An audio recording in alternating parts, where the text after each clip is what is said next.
கேட்டாலும் சொல்ல மாட்டியா? நான் ஒன்னும் இல்லைன்னு சொல்றேன்ல.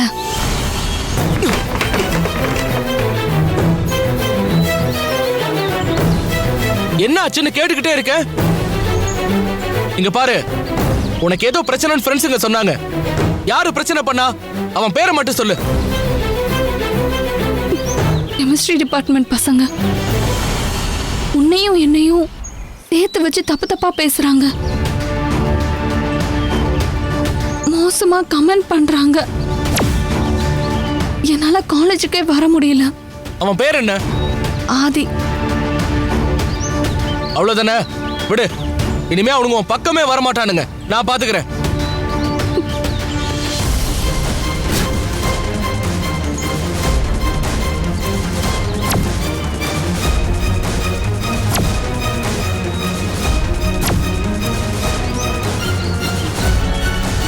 பூங்குடி மேம்.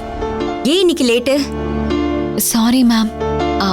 நீ சாரி சொன்னதுக்காக கேட்கலமா, உன் வீட்ல ஏதோ பிரச்சனைன்னு சொன்னல, அதனாலதான் கேட்டேன். ஆமா மேம். இப்ப கூட அப்பாக்கு தெரியாம வர்றதுக்கு தான் மேம் லேட் ஆயிடுச்சு. என்ன சொல்ற நீ? வீட்டுக்கு தெரியாம எப்படி படிக்க முடியும்? அம்மாக்கு தெரியும் மேம், அப்பாக்கு தான் மேம் தெரியாது. என்னைக்காவது ஒரு நாள் தெரியதானே போகுது.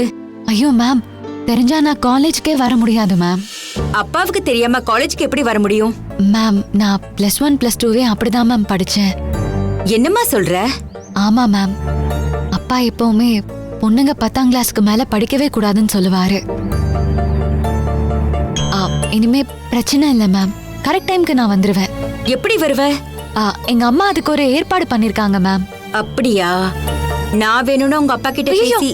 மேம், இது மட்டும் என் அப்பாக்கு தெரிஞ்சா என்ன கொன்னே போட்டுருவாரு மேம். இந்த காலத்திலயும் இப்படியெல்லாம் இருக்காங்களா? அதுவும் சரி, பொண்ணுங்களுக்கு எதிரானவங்க எல்லா காலத்திலயும் இருக்கதான் செய்யறாங்க.